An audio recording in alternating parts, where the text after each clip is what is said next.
বিসমিল্লাহির রহমানির রহিম। হে জগতবাসী, আজ আমি আপনাদের সামনে একটি আলোচনা নিয়ে হাজির হলাম। সেই আলোচনাটি হলো যে মানুষ নৌকাতে চলে, স্টিমার জাহাজে চলে এবং প্লেনে চলে, ফাইটারে চলে, হেলিকপ্টারে চলে। তো এখন দেখা যায় অনেক সময় একটা ভয় কাজ করে যে এখানে উঠলে কখনো যদি হেলিকপ্টার বা প্লেনের ইঞ্জিন নষ্ট হয়ে যায় তখন তো প্লেন বাস্ট হয়ে আমরা মারা যাব।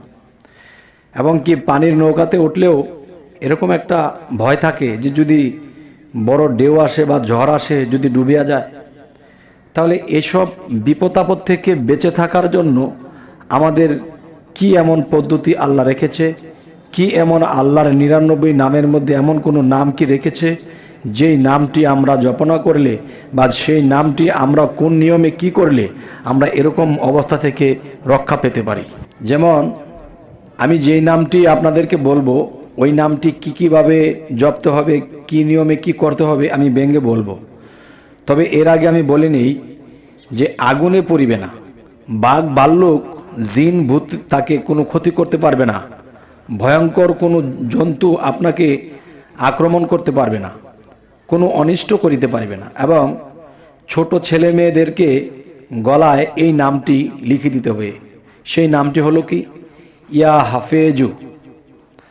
নামটি হলো খুব সহজ, আল্লাহর ৯৯ নামের একটি নাম। সেই নামটি হলো কি? ইয়া হাফেজু। এই নামটি যদি কোনো মানুষ কোনো জায়গায় যায় বা খুব ভয়ঙ্কর মনে করে, এই জায়গা দিয়ে যাইতে খুব ভয় লাগে বা কোনো ক্ষতি হতে পারে, ভাগে ধরতে পারে, জিনে ধরতে পারে, খারাপ আত্মা ধরতে পারে, তাহলে কি করতে হবে? ইয়া হাফেজু এই নামটি আরবি অক্ষর দ্বারা লিখতে হবে। লিখে সেই কাগজটি হয়তো আপনি কবজ বানিয়ে সাথে রাখতে পারেন বা আপনি পকেটে রাখতে পারেন, যেভাবে আপনার সুবিধা হয়। এই নামটি আল্লাহর এত বড় গুণবাচক নাম যে আল্লাহর এত গুণবাচক নাম থাকতে আমরা বিপদ ভোগ কেন করব? আমরা বিপদে কেন থাকব? আরও একটি বিষয় হলো যে বৃদ্ধ বয়সের যারা আছে তারা একটা কবজ বানিয়ে এই কবজটাকে কি করবে? হয় গলায় আর না হয়তো হাতে সবসময় যদি রাখতে পারে, তাহলে একটা বৃদ্ধ লোকের কিন্তু তার জীবন চলার পথে তার যে দেহগড়ি বা দেহ গাড়িটা, এটা কিন্তু কখনো কখনো শ্বাসকষ্ট হয়ে পড়ে, কখনো কখনো তার হোঁচটকে পড়ে যায়, শরীরে শক্তি থাকে না, হঠাৎ করে তার জ্ঞান আউলাইয়া যায়, এরকম হয়। তখন এমন ব্যক্তিও যদি এই কবজটাকে ইয়া হাফিজু নামটি আরবি অক্ষরে লিখিয়া যদি সঙ্গে ধারণ করে, তাহলে সে ওইসব অসুবিধা থেকে বেঁচে থাকবে।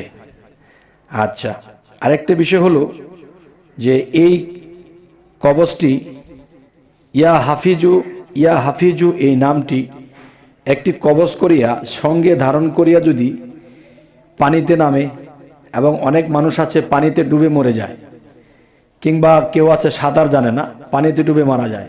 তো এই নামের মধ্যে একটা বিশাল গুণ আছে যে সেই মানুষটি কখনো পানিতে ডুবে মরবে না। তবে দেখেন, আল্লাহ কিন্তু প্রত্যেকটা জিনিসের পাহারাদার, প্রত্যেকটা জিনিসের দায়িত্বভার দিয়েছে।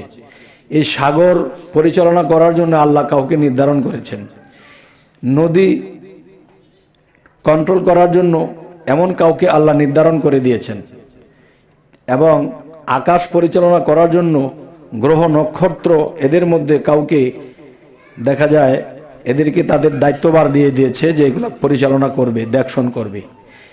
এজন্যই কিন্তু আল্লাহ কোরআনে বলেছে, আমার গ্রহ নক্ষত্র সূর্য চন্দ্র সমস্ত কিছু হিসেব মতো চলে। হে মানব জাতি, তোমরা সম্মানী জাতি, তোমরাও হিসেব ছাড়া চলবে না, তোমরা হিসেব মতোই চলবে। তাই আমি বলবো যে এই নাম লিখিয়া সঙ্গে রাখিলে ইনশাল্লাহ পানিতে ডুবিয়া কখনোই মরিবে না, আগুনে পুড়িবে না, বাঘ বল্লুকে এবং ভূত জিনেও তাকে পাবে না, অনিষ্ট করিতে পারিবে না। ছোট ছেলে মেয়েদের গলায় এই নাম লিখিয়া তাবিজ ব্যবহার করিতে পারিলে এই ছেলে মেয়ের মাথার ব্রেন এবং সভ্য, শান্ত এবং চরিত্রবান হবে ইনশাল্লাহ, এবং সারা জীবনে ভালো ফলাফল লাভ করতে পারবে। তবে আমি অনেক বড় তাবিজের কথা বলিনি এবং অনেক বড় কোনো আয়াতের কথা বলিনি। ছোট্ট একটা নাম আল্লাহর, ইয়া হাফিজু, ইয়া হাফিজু। আচ্ছা, তাহলে এই নামটি লিখিয়া সঙ্গে ধারণ করার উদ্দেশ্য আমি বলি। দেখা যায় একজন মানুষকে যদি বলা হয় যে সব সময় এই নামটি জপনা করিবেন, কিন্তু সব সময় কিন্তু জপনা করা হয় না। কোনো কাজের খেলে বা কোনো কথার খেলে তখন কিন্তু এই কাজগুলো করা হয় না।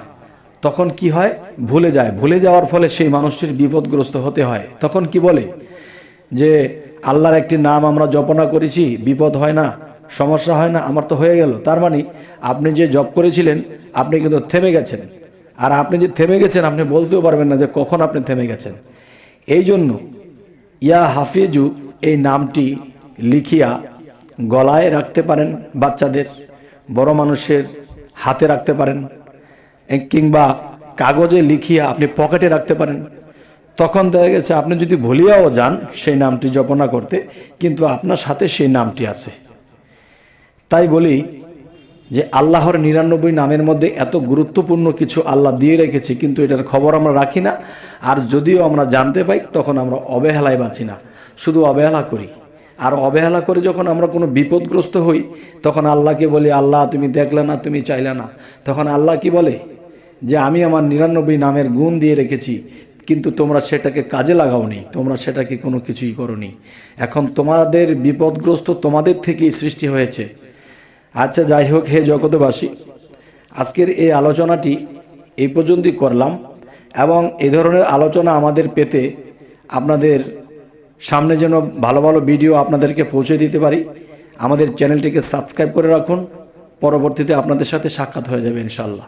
সকলে ভালো থাকবেন। আল্লাহ হাফিজ।